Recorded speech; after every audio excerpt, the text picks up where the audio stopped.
Welcome to Jersey Matters. I'm Larry Menti. It has been 1 year since we've had legalized sports betting in New Jersey, and the numbers are staggering. We will talk to a very happy CEO of Monmouth Park Racetrack. Also, you already know the rent is high in New Jersey. We have statistics to show you exactly how high. We'll also visit the people whose job it is to test the waters off the Jersey Shore to make certain it's safe.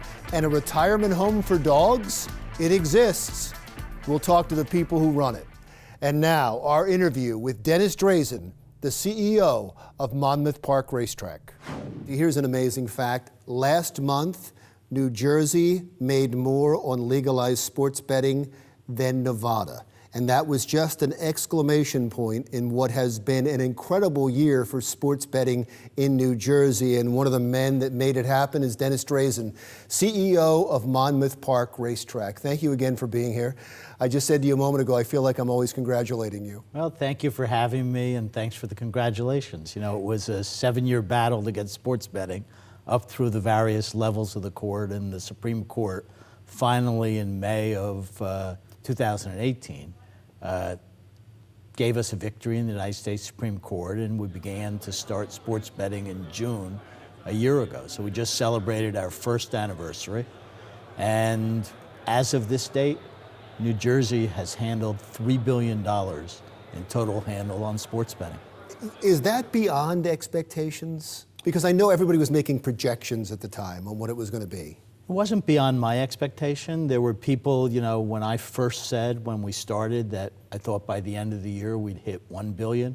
There were many that laughed, but we buzzed past that by January, and at this point we're at the $3 billion mark.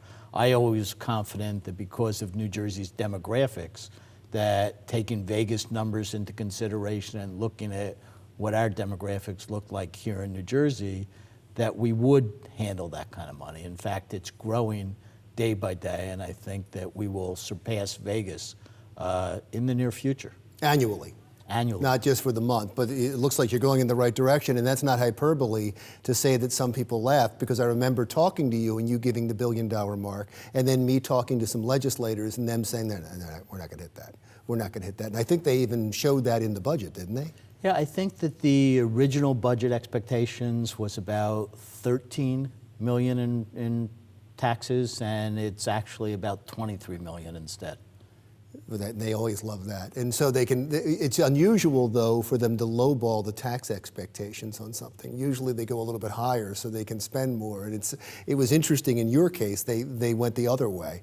Well, I think they learned from online gaming when they went higher and it was lower, that it's best to be conservative. Yeah, no, you're probably right. Where do you go from here?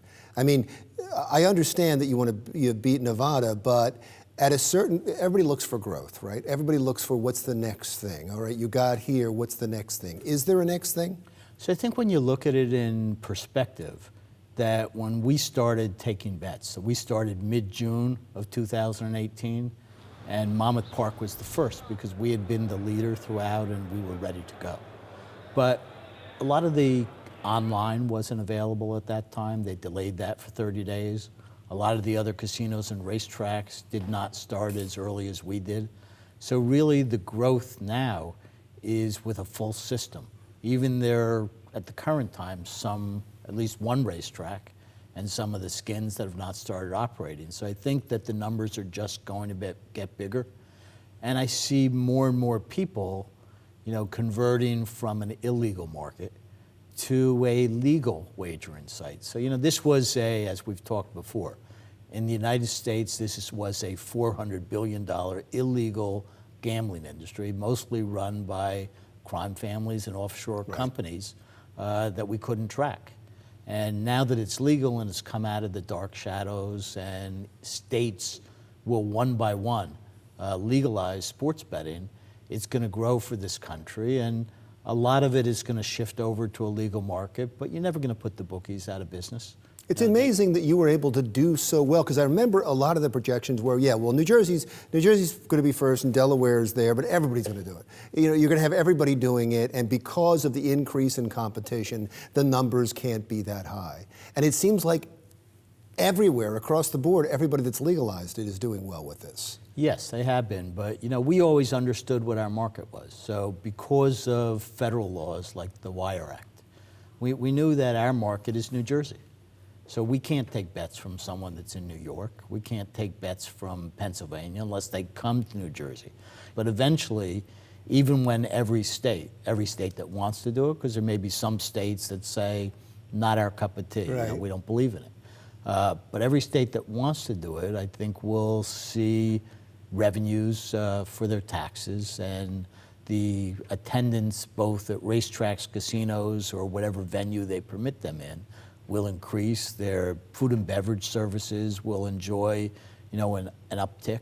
And I think that as time goes on, the sports betting that really has been going on in this country illegally will just come out into the open, and it will keep getting bigger and better. They'll have more and more types of bets that are permitted, and there will be more of the in-game play, which is, betting during a game on different propositions that may be available. So I think that the future, sports betting certainly is big. And then what you need to look at is, okay, what else do you want at your venue? So one of the big things these days is esports, and I think that will continue to grow. And, wagering on that type of activity is something that Monmouth Park is looking at, and the state, seems to be on board to permit it in the state. Do you have any concern that you're growing so fast in New Jersey, and there's so much money, and you've made a pretty good argument as why you're going to continue to grow, that the state might say, well, look, they have a monopoly on this, there's only a few venues, we should open it up to others? I would think there's going to be others that are going to try to fight for a piece of that pie, no? So my view is this, and I'm not second guessing anybody at this point in time, but when we started this, and when I say we, the state, the different stakeholders, the legislators, the governor at the time, Governor Christie, Governor Murphy at this point in time, you look at the intent was to bring people back out to racetracks and casinos. And we did that. We have brick and mortar venues that are open, but we also permitted skins, which is the online application. Mm-hmm. And every sports book gets 3 skins. So you don't only have, a dozen competitors, you now have a dozen times 3, because each of them have the ability to have additional online applications where people are betting. So you have about 48 to 50 people competing for the same dollar already. So your argument is there's enough competition already? There is. Believe me, I wake up in the morning and I open my paper and I see an ad from a competitor that says, switch to us, we'll give you $500. And people may play with them for a while and then come back to us, but there's plenty of competition. And people are spending money. When I say people, casinos, racetracks, they're all spending money to get the acquisition of customers.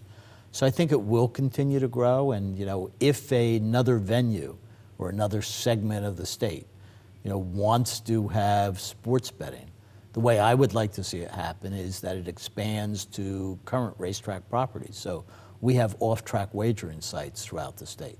There's the ability to have 15 different sites. Because that was the initial goal. That was the initial reason for it. We have to wrap things up. I appreciate you coming in. By the way, there is a lot of ancillary beneficiaries from what you did, including broadcasting. Thank you for the extra advertising You're dollars. welcome. We appreciate it. It's our pleasure. Dennis Drazin is the CEO of Monmouth Park Racetrack.